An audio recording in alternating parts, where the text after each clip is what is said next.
Bonjour et bienvenue à l'émission Chrétien comme Christ.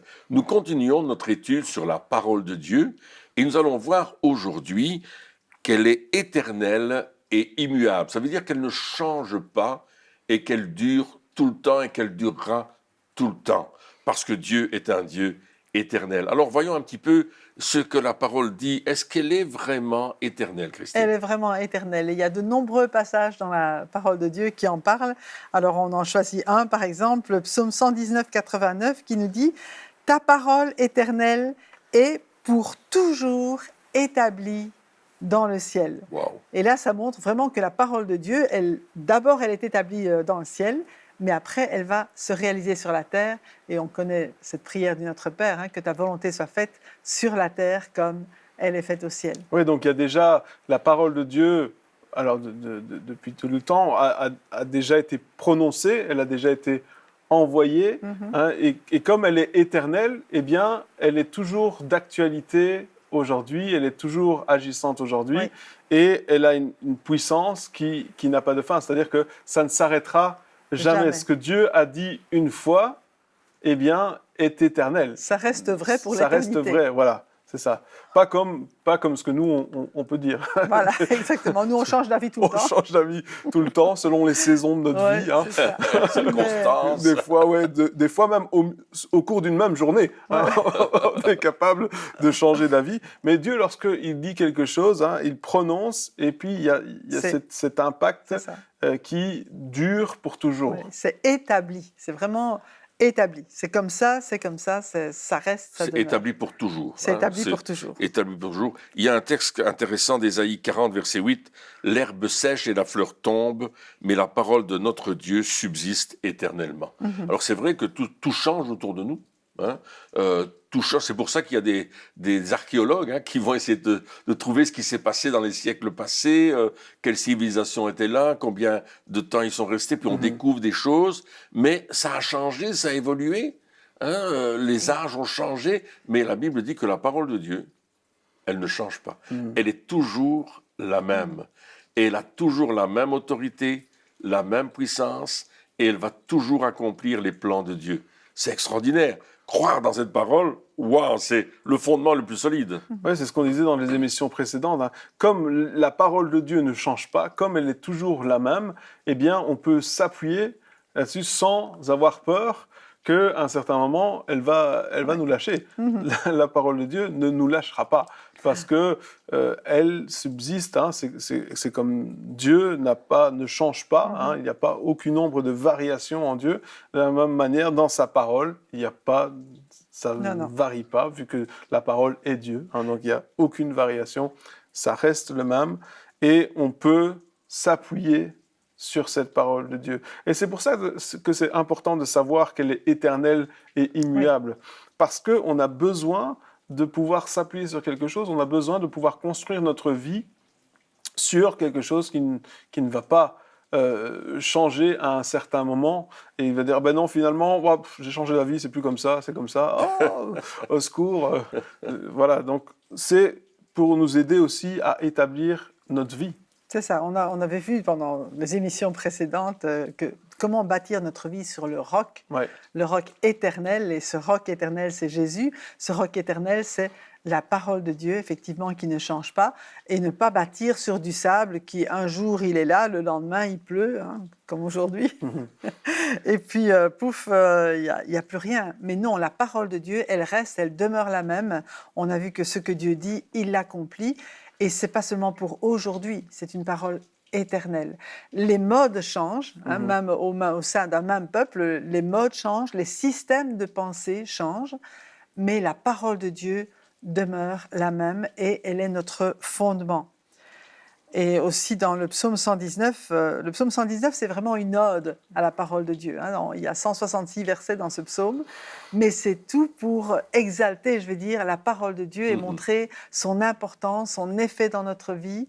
Et les versets 151, 152 nous disent « Mais toi, tu es près de moi, Éternel, et tous tes commandements sont la vérité. Je sais depuis longtemps que tu as établi tes instructions pour toujours. » Et là, on voit aussi que les commandements de Dieu ne changent pas. On pourrait dire aujourd'hui, oui, mais c'est désuet, c'était pour une période avant, c'est pas pareil. Mais Dieu, lui, n'a pas changé d'avis. L'homme a transgressé et a changé les commandements, et les constitutions changent, les règles de loi, ce qui est bien, ce qui est mal. Aujourd'hui, on appelle bien le bien mal, le mal bien. Mais pour Dieu, ce qui est bien, c'est toujours bien. Ce qui est mal à ses yeux, c'est toujours mal.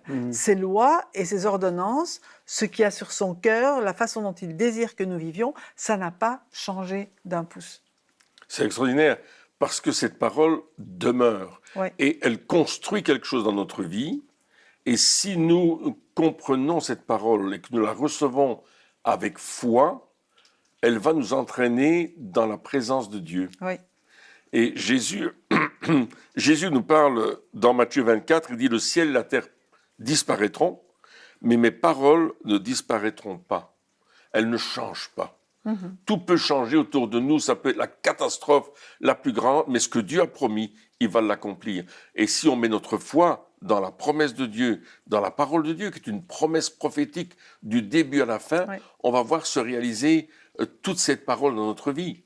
Et d'ailleurs, dans le psaume 119, au verset 105, il est dit « Ta parole est une lampe à mes pieds, une lumière sur mon sentier. » C'est-à-dire que si je veux me diriger dans la vie, ben, j'ai besoin d'avoir cette lumière. J'ai besoin que mon sentier soit éclairé pour que je ne tombe pas dans un trou et que si la route elle tombe dans un précipice, ben, je tourne avant de tomber dans le précipice. J'ai besoin de cette lumière que Dieu me donne dans ma vie de tous les jours, dans mes choix, dans les choix de vie. Qu'est-ce que je vais faire de ma vie? Il y a, vers l'âge de 18 ans, on prend les plus grandes décisions de sa vie. On prend la décision de qu'est-ce que je vais faire de ma vie, quel métier je vais faire, qui est-ce que je vais marier, où est-ce que je vais habiter, etc. Toutes des décisions qui vont tracer notre avenir. Mais si nous les prenons à la lumière de la parole de Dieu, si nous les prenons en faisant confiance, en mettant notre foi en Dieu, alors notre vie va être conduite par cette parole. Et il y a un autre verset qui dit dans le psaume 119, toujours au verset 130, « Ta parole, elle donne de l'intelligence aux simples. » Ça, c'est bien. On a besoin de ça. Oui. Donc, tu n'as pas besoin d'être super intellectuel pour comprendre la parole et dire « Waouh, moi j'ai tout compris depuis le début. » Non, elle va te donner de l'intelligence. Qui que tu sois, même si tu ne sais pas lire ni écrire, tout d'un coup, la parole va te toucher. Mon arrière-grand-père, il s'appelait Nicolas. C'était un homme qui travaillait dans les charbonnages. On disait ici, il travaillait dans la fosse, parce qu'on descendait en profondeur, parfois à 1000 mètres de profondeur. Et cet homme ne savait ni lire ni écrire. Et il avait une vie qui n'était pas en règle du tout. Et un jour, il a entendu la prédication de l'Évangile dans la rue. L'Évangile l'a touché, il a mis sa foi dans cette bonne nouvelle. Il est né de nouveau, et quand il est rentré chez lui, c'était plus le même homme. Sa femme ne reconnaissait pas son mari. Elle ne reconnaissait pas, il s'appelait Nicolas, elle ne reconnaissait pas Nicolas. Et Nicolas, qui ne savait ni lire ni écrire, a commencé à lire la Bible. Et il a commencé à lire la Bible, il était inspiré par Dieu, il lisait la Bible et il recevait quelque chose de la part de Dieu. Et Dieu l'avait amené dans cette parole qui a conduit toute sa vie. C'est extraordinaire. Oui, la parole, c'est vraiment cette puissance, ce fait que c'est éternel, que ça ne change pas. Et ce qu'on peut voir aussi dans les passages que tu as cités, hein, c'est une lampe à mes pieds, elle nous donne de l'intelligence, elle nous conduit. Ça veut dire aussi que nous nous rendons dépendants de la parole de Dieu. Absolument, oui. Et justement, c'est ça qui change avec peut-être tout notre entourage, c'est que ceux qui ne veulent pas suivre Dieu, ils veulent être indépendants. Ils veulent savoir pouvoir prendre leurs propres décisions eux-mêmes, choisir leur propre voie, leur propre vérité, leur propre philosophie, leur propre conception du bien et du mal. Hein. Si vous parlez avec 100 personnes, les 100 personnes ont des conceptions totalement différentes de ce qui est bien et de ce qui est mal. Et alors que la parole de Dieu, elle ne change pas. Et nous nous rendons dépendants, c'est-à-dire que on s'appuie sur la parole de Dieu pour déterminer pour notre vie ce qui est bien et ce qui est mal. Où est notre sentier? Où nous devons aller? Elle nous donne de l'intelligence. Ça veut dire qu'on ne s'appuie pas justement sur notre propre intelligence, sur notre propre sagesse. Mais à la place de cela, ou sur notre expérience, on se base sur la parole de Dieu. Et donc, toutes ces choses-là nous rendent dépendants de la parole de Dieu. Et c'est ça qui va à l'encontre de la pensée de ce monde, à l'encontre de comment les autres fonctionnent autour de nous. Ils veulent être indépendants et nous avons choisi d'être dépendants, oui. de dépendre de Dieu. Et certains diraient, mais c'est les faibles qui sont dépendants des autres. Mais au contraire, comme la parole de Dieu, elle est efficace, comme elle est puissante, eh bien, nous nous rendons dépendants de quelque chose de la parole qui va nous conduire sur le bon chemin, dans les bonnes voies, qui va nous donner de l'intelligence, qui va nous donner de la sagesse, qui va nous aider à voir les choses correctement, qui va nous ouvrir les yeux. Et toutes ces choses-là qui dira, mais c'est les faibles qui pensent comme ça. Alors que la vérité, c'est que lorsque nous devenons dépendants de Dieu et dépendants de sa parole, c'est alors que nous sommes forts. C'est ça qui est intelligent. Hein, le proverbe dit, dans les proverbes, dit la sagesse crie dans les rues. Elle dit, mais qui va m'écouter? Qui va prendre attention? Qui va écouter ce que j'ai à dire? Mais ceux qui disent, non, moi, j'ai mes propres vérités, je choisis, je suis indépendant, ne vont pas écouter la sagesse.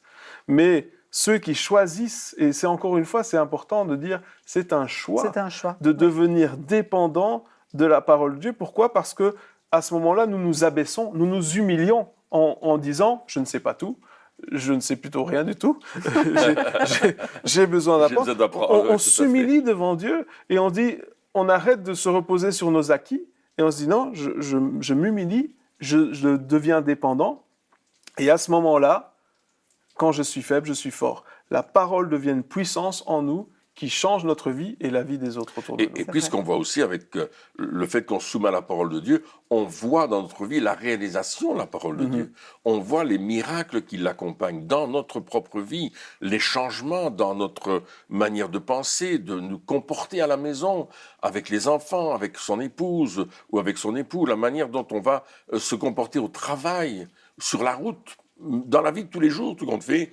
Cette parole va changer notre manière de vivre et on va prendre une autre direction que ce qu'on a toujours pris. En fait, la conversion, c'est faire un demi-tour. On allait dans une direction qui allait nous mener à la mort, on allait tomber dans le précipice, mais lorsque je rencontre Jésus-Christ, je fais un demi-tour complet et je vais dans l'autre sens et je vais suivre la parole de Dieu qui va, elle, enseigner ma vie et me montrer que oui, cette parole est la vérité. Dieu n'est pas un homme pour mentir. Il va accomplir ce qu'il a dit. Quand je vais marcher dans la vérité de la parole, je vais voir Dieu agir et accomplir. Ce que nous avons besoin de vivre aujourd'hui, c'est d'enlever toute cette incrédulité qui parfois nous empêche de croire que ce que Dieu dit, il va vraiment le faire. Ouais. Et cette incrédulité, c'est ce qui va contre la parole. Oui. L'incrédulité, c'est l'inverse de la parole, c'est de dire la parole ne se réalisera pas. Alors on ne le dit peut-être pas, mais on va agir comme si ça n'allait pas arriver. Et ça, c'est l'incrédulité. C'est aussi un choix. C'est aussi un choix. Je choisis de croire la parole ou je choisis de ne pas la croire. Oui, et puis il y a cet homme, hein, cette histoire avec cet homme, il dit à Jésus, je crois, mais viens au secours de mon incrédulité. Et ça, c'est important, mais je crois, mais j'ai du mal à le croire. C'est ça, c'est différent. C'est différent de l'incrédulité qui dit non, je ne croirais pas. Oui, mais des fois, on aimerait le croire, oui, et mais on n'y arrive pas. C'est ça. Et il faut aussi pouvoir le reconnaître. Oui. Dire, Seigneur, j'aimerais vraiment croire. Il y a quelque temps, un homme me racontait une histoire extraordinaire. Et c'est un homme auquel je fais confiance, donc je le crois. Mais l'histoire qu'il m'a racontée est tellement extraordinaire que j'ai du mal à le croire. On a des doutes. Mais je le crois. Mais j'ai du mal à le concevoir, plutôt. J'ai du mal à réaliser que c'est possible. Et là, à un certain moment, je disais, mais Seigneur, ok, bon, je crois, c'est pas un menteur, je sais que ce qu'il dit, c'est vrai. Mais Seigneur, aide-moi à pouvoir croire ces choses-là. Et c'est aussi de reconnaître ça, parce qu'on ne peut pas dire, oui, voilà, alors soit je crois pas.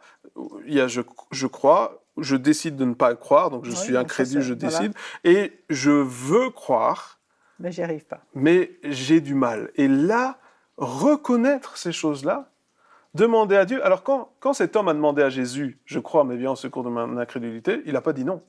Non, Jésus Jésus a dit le oui. fait. Oui, tout à fait. Jésus l'a fait. Et je pense que lorsqu'on reconnaît justement qu'on a du mal, Oui, oui. Jésus le fait. Et il vient au secours de notre foi avec sa foi à lui. Ouais. Et là, c'est mieux. C'est encore Il va mettre C'est sa encore foi mieux. dans notre foi. Voilà. Il va nous accompagner. C'est ça l'amour de Dieu qu'on te fait. Hein? Parce que toute la parole de Dieu, c'est une parole qui nous amène dans cette dimension de connaître que Dieu est amour. Oui, et puis il y a cette grâce qui est là. Hein. Ouais, ouais. Des fois, peut-être que... Non, mais trop de règles. Hein. Ouais, des fois, on est catégorique, mais il y a quand même une grâce. Il y a quand même... alors oui, il y a la parole de Dieu qui est là, mais des fois on se trompe, des fois on va pas sur le bon chemin, des fois on choisit pas la bonne voie, mais il y a toujours cette grâce de Dieu qui est là pour nous ramener sur le bon chemin, si on est d'accord bien sûr, mais il y a quand même une grâce, ou sinon on serait tous morts. Sinon personne n'irait au ciel, on serait tous. Mais il y a cette grâce de Dieu qui est là. Le fait que Dieu, lorsqu'il nous demande de faire des choses, de mettre en pratique sa parole, etc., il nous donne, et quand on se trompe, il nous donne une deuxième chance. Et puis on dirait, Dieu, il donne une deuxième chance, mais après c'est tout. Non, il donne une troisième chance, une quatrième et une cinquième. Et il y a des choses qu'on réalise dans notre vie rapidement, on met rapidement en pratique la parole de Dieu, et il y a des autres choses où ça prend plus de temps. Mais il faut être vrai. Ces choses-là arrivent tout le temps, c'est la vie, et la grâce de Dieu est là. Et il y a des fois, on fait des erreurs. On a fait une première fois, on n'a pas vraiment compris qu'on avait fait une erreur, donc on refait une deuxième fois, on se plante, mais on n'a toujours pas compris que c'était parce qu'on avait fait le mauvais choix. Et puis une troisième fois, une quatrième, et puis à un certain moment, on se dit, mais pourquoi est-ce qu'à chaque fois, ça ne marche pas? Là, c'est pas ça que Dieu Alors, est-ce disait. que Dieu a un problème? Non, c'est pas, le problème ne vient pas de Dieu. Alors, s'il ne vient pas de Dieu, d'où il vient? De moi. Et donc là, on réalise, et puis la pièce tombe. La pièce tombe, mais il y a cette grâce de Dieu qui est là toujours quand même. On veut faire la volonté de Dieu, on a ce désir, mais il y a des fois, on rate. On rate. Eh bien, c'est pas grave. Dieu est là pour nous aider à recommencer. Il y a une grâce de Dieu qui est là. Il y a un très beau verset dans l'épître de Jacques, je pense, qui dit que toute grâce excellente et tout don parfait descend d'en haut du Père des Lumières, chez lequel il n'y a ni ombre, ni ombre de variation, ni changement, ni ombre de variation. Oui. Donc, c'est vraiment un verset extraordinaire. Qui montre que Dieu lui-même, il ne change pas. Et puis, il est toujours le même. Cette grâce, ce don parfait, c'est lui qui nous le donne. On ne le mérite pas. La grâce, tu ne la mérites pas, tu la reçois. Et Dieu dit, je suis tout le temps avec toi pour te la donner, cette grâce, et pour te faire avancer. C'est notre Père. Et il nous aide à aller de l'avant. Il y a quelque temps, j'apprenais à ma fille à rouler à vélo. Au début, eh bien, j'étais là pour l'empêcher de tomber, mais si j'avais pas été là, elle serait tombée encore et encore. Et puis, à un certain moment, elle a commencé, donc ça s'est fait sur plusieurs jours, elle a commencé à prendre de l'assurance, et donc elle s'est dit, ça y est, je sais rouler à vélo. Et puis, elle a commencé à aller aussi vite qu'elle pouvait, et forcément, ça a fini dans le fossé. Et je l'ai rattrapée juste à temps, le vélo est tombé dedans. Et puis, mais elle était là, mais je comprends pas. Je pensais que je savais. Au début, elle savait qu'elle savait pas. Ensuite, elle pensait qu'elle savait. Ça, c'est toutes les étapes par lesquelles nous passons, n'est-ce pas? Un, on sait pas. Deux, on pense qu'on sait. Et puis, finalement, alors, plus elle allait vite, plus je devais courir à côté du vélo. Ça me faisait beaucoup d'exercices. Et puis, à un certain moment, elle savait et elle savait. Elle savait qu'elle savait qu'elle savait. Et donc là, tout allait bien. Elle a pu rouler à vélo. Mais au premier pas, comme quand on apprend à marcher, on tombe, encore on se relève, on tombe, on se relève. Et je vois mal un père qui, son enfant commence à marcher, et puis il fait 3 pas, il tombe, et son père lui dit t'es un vaurien, tu vas jamais arriver à marcher. Jamais il va faire ça. Jamais. Même le père le plus imparfait, il va sourire, il va être content que son enfant a enfin fait 3 pas. Il va prendre une photo, il va le mettre sur les réseaux sociaux, il va dire ça y est, mon enfant marche. Et il va pas dire il est tombé. Et nous, c'est la même chose. On essaye, on marche, on tombe, on met la parole de Dieu en pratique, quelque part, hop, on tombe, et puis Dieu dit, non, regarde, si tu veux mieux faire, on va faire comme ça. Puis le Père, il nous prend, il nous aide à marcher un peu plus. On revient dans l'intimité. Voilà, hein. mais toujours, on est toujours là avec l'intimité avec Dieu. On aide, et puis on retombe encore, on se relève, on tombe. On apprend. On apprend, et puis, alors, Dieu, il n'est pas fâché contre nous. Hein, des fois, on dit, mais si je tombe, Dieu sera fâché contre moi. Mais non, lorsque tu vois ton enfant tomber, tu n'es pas fâché. Tu es content parce qu'il a réussi à marcher un peu. Je suis sûr, Jésus, lorsqu'il a repris Pierre, qu'il a marché sur l'eau, hein, il a marché quelques pas, il est sorti de la barque, il a marché sur l'eau, puis il a coulé parce qu'il a regardé les éléments, puis voilà. Mais après, il l'a repris, il a dit, t'as pas beaucoup de foi, mais quelque part, je suis sûr, Jésus, il pensait à l'intérieur, purée, le mec, il a marché sur l'eau quand même. Et toutes ces choses-là, Dieu, il n'est pas en colère. Mais c'est un Dieu d'amour qui nous dit, allez, viens, on va encore essayer. Amen. On va essayer, je vais te donner encore des autres stratégies, je vais être avec toi, on va mettre les choses en pratique et tu vas y arriver. Et cette parole de Dieu qui est là dans notre vie, qui prend de plus en plus de place, eh bien, elle s'accomplit parce qu'elle est puissante, parce qu'elle est efficace, parce qu'elle est éternelle, parce qu'elle n'a pas de variation, parce qu'elle continue encore et encore, et elle nous construit. Et elle nous construit et on doit juste recevoir cette parole et la mettre en pratique dans notre vie, devenir dépendant finalement de Dieu. J'aimerais rajouter quand même que peut-être un aspect, c'est que la parole de Dieu, elle est valable pour tous les peuples. Mm-hmm. Elle n'est pas valable pour une culture. Ouais. Elle veut vraiment être interculturelle. Interculturelle. Et c'est elle qui va changer les cultures et nous apporter la culture du royaume de Dieu. Parce que parfois on dit « Ah oui, mais nous, ce n'est pas notre façon de penser ». Et on a tous, chaque culture vient de culte, hein, chaque peuple, je veux dire, a ses idoles et sa façon de penser, sa façon de croire. Et la parole de Dieu est la vérité pour tout le monde, pour vraiment donner le standard de Dieu, le standard de notre Créateur à tous. Et c'est pourquoi Jésus a dit lui-même « Allez par tout le monde et annoncer la bonne nouvelle à toutes les nations ». Donc j'aimerais dire que la parole de Dieu ne dépend pas de la culture, mais c'est notre culture qui doit s'adapter à la parole de Dieu, quelle qu'elle soit. On n'a pas, lorsqu'on annonce l'Évangile, même dans un autre pays, à apporter notre culture de notre nation, mais à apporter la culture du royaume de Dieu. Et faire vraiment la différence dans nos vies entre ce qui est la culture de la nation et la culture du royaume de Dieu, parce que c'est celle-là qui est immuable, c'est celle-là qui ne changera pas, c'est celle-là qui va donner la vie et qui va construire dans la vie de chacun. Et ce qu'on voit à travers les siècles, quel qu'ait été le siècle dans lequel la parole a été révélée, lorsque les gens ont redécouvert la parole, on voit ça même dans l'Ancien Testament, tout d'un coup, ils redécouvrent la parole. Ils l'avaient perdue. Ils avaient perdu les livres. Tout d'un coup, ils redécouvrent les livres. Ils sont en train de les lire. Toute la journée, il y a un réveil qui se passe. Les gens commencent à vivre autrement, à changer leur habitude de vie, commencent à devenir autrement. Ça change toute une nation. Et puis, on voit, les siècles passent, et on voit que dans nos générations, les siècles, 18e siècle, on voit d'abord Luther, quand il découvre la parole de Dieu, quand il découvre la grâce, hein, c'est cette cathédrale de la grâce dans l'Épître aux Romains, il voit qu'il est sauvé par la grâce, boum, ça change sa vie, ça change toute une nation, ça change toute l'histoire à travers les nations, parce qu'on redécouvre la parole. Et puis, 17e siècle, 18e siècle, la sainteté, il y a des choses extraordinaires qui se passent, et ainsi de suite jusqu'à aujourd'hui. C'est notre manière de fonctionner qui change. Hein. Alors, avec les cultures, Paul, il dit « je me fais tout à tous hein. ». Ça veut dire que je vais dans une culture, alors je ne viens pas en disant « ouais, maintenant vous allez arrêter de porter ça et ça ». Non, ce n'est pas ça. C'est de dire « je m'adapte pour que je puisse parler, justement, amener l'évangile du royaume, amener la culture du royaume dans cette culture. C'est-à-dire que parce que sinon, si on arrive et avec nos gros sabots, on va pas être accepté. Oui, alors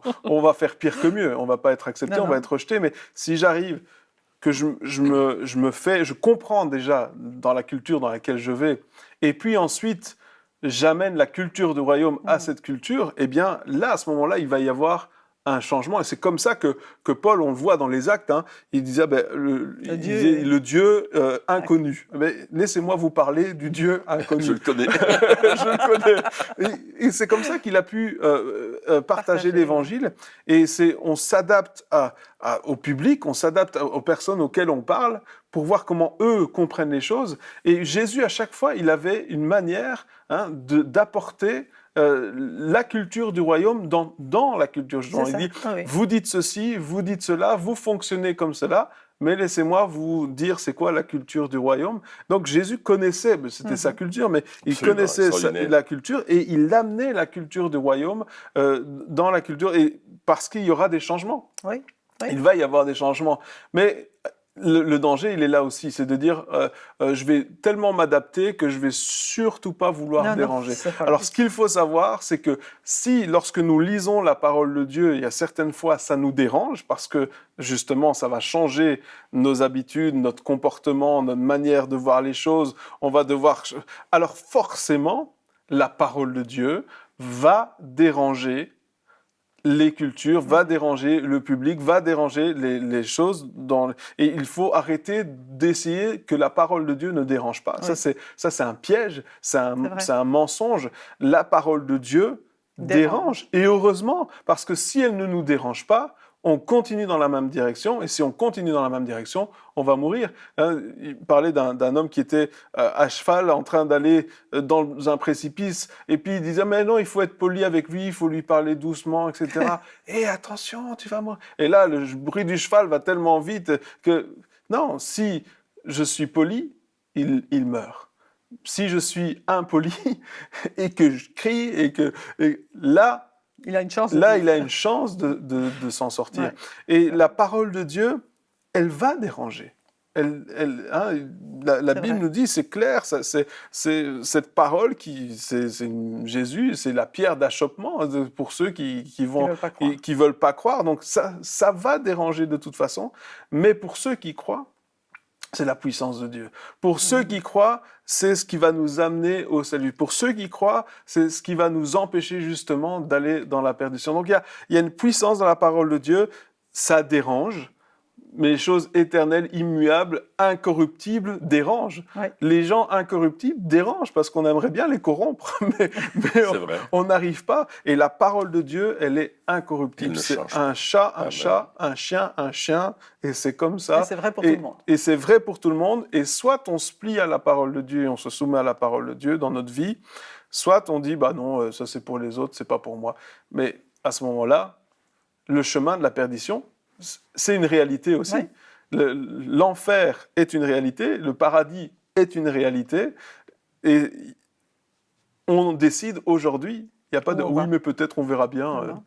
Oui, et il y a cette parole, peut-être on arrive à la fin de l'émission un peu, mais il dit « le ciel et la terre disparaîtront plus facilement que ne tombera un seul trait de la lettre de la loi ». Donc de la parole de Dieu. Il dit ça ne va pas changer. Même pas un trait. Même pas un trait. Même pas un point sur un i. Même pas un point sur un i. Ouais. C'est extraordinaire. La parole de Dieu, c'est éternel, et c'est pour immuable. Ça qu'on peut s'appuyer dessus en toute confiance. Nous pouvons mettre notre confiance complète dans la parole de Dieu. Amen. Eh bien, chers amis, merci de nous avoir suivis dans cette émission, et on se retrouve très bientôt pour la suite. Au revoir.